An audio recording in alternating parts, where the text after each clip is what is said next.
Assalamualaikum warahmatullahi wabarakatuh. Salam sejahtera untuk kita semua. Bagaimana kabarnya hari ini anak-anak? Semoga kita senantiasa diberikan kesehatan oleh Allah. Nah, hari ini kita akan belajar tentang keunggulan dan keterbatasan antar ruang serta peran pelaku ekonomi. Berawal dari alasan adanya interaksi sosial antar ruang. Alasan adanya interaksi sosial antar ruang yaitu yang pertama adanya perbedaan potensi. Yang kedua adanya perbedaan sumber daya alam. Perbedaan potensi meliputi perbedaan sumber daya manusia karena setiap daerah memiliki kondisi sumber daya manusia yang berbeda-beda.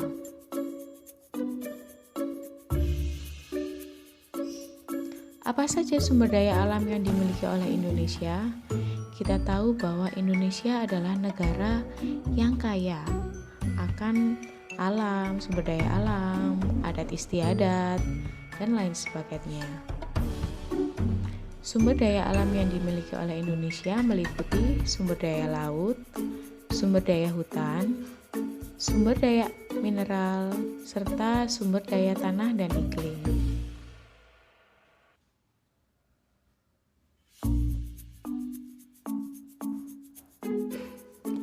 Setiap daerah memiliki sumber daya alam yang berbeda-beda. Hal itu disebabkan oleh yang pertama, faktor teknologi.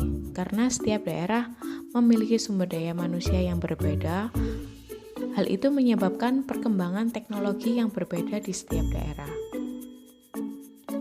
Yang kedua, yaitu faktor geografi. Hal tersebut menimbulkan aktivitas perdagangan.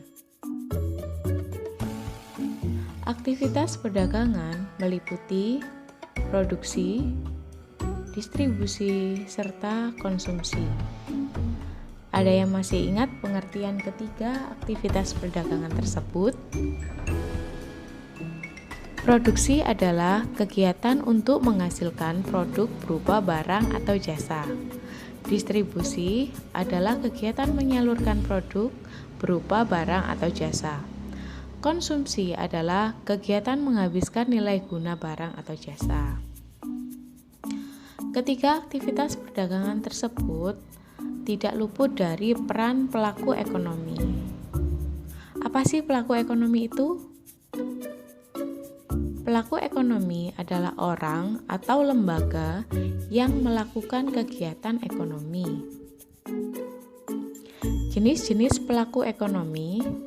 Yang pertama, rumah tangga keluarga atau konsumen. Yang kedua, rumah tangga produsen atau RTP. Yang ketiga, rumah tangga pemerintah. Yang keempat, rumah tangga luar negeri. Kita akan bahas satu persatu apa saja peran dari keempat pelaku ekonomi tersebut. Yang pertama, rumah tangga keluarga atau konsumen atau RTK memiliki peran meliputi sebagai pemakai barang atau jasa yang dihasilkan oleh rumah tangga produsen, yaitu perusahaan, untuk memenuhi kebutuhan hidupnya. Yang kedua, sebagai pemasok faktor produksi seperti tenaga kerja, barang modal, dan harta tetap.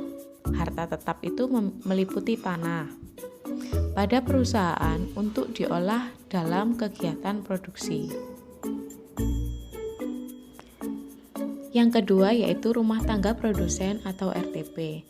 Perannya meliputi yang pertama, melakukan kegiatan produksi barang dan jasa dengan cara mengolah faktor produksi yang diperoleh dari rumah tangga konsumen.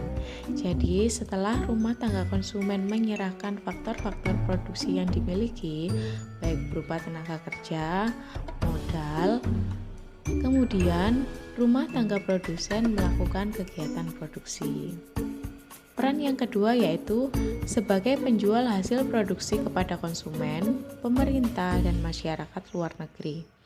Peran yang ketiga, membayar kompensasi balas jasa atas pemanfaatan faktor-faktor produksi, yaitu berupa sewa, gaji, bunga, serta laba dan keuntungan. Jadi contohnya, setelah rumah tangga konsumen menyerahkan faktor produksi, misalnya tenaga kerja, lalu melakukan kegiatan produksi, setelah itu rumah tangga produsen memberikan balas jasa berupa gaji kepada rumah tangga konsumen. Peran yang keempat yaitu sebagai penggerak ekonomi serta agen pembangunan.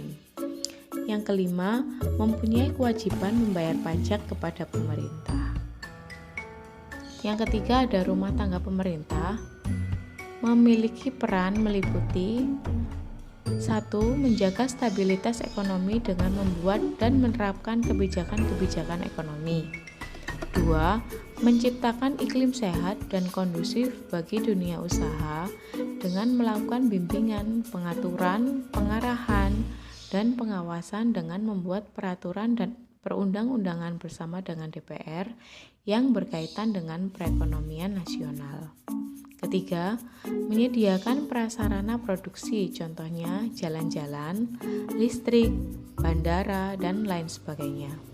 Keempat, menyiapkan barang serta jasa yang dibutuhkan oleh seluruh masyarakat luas dengan melakukan kegiatan produksi barang dan jasa melalui BUMN, Badan Usaha Milik Negara.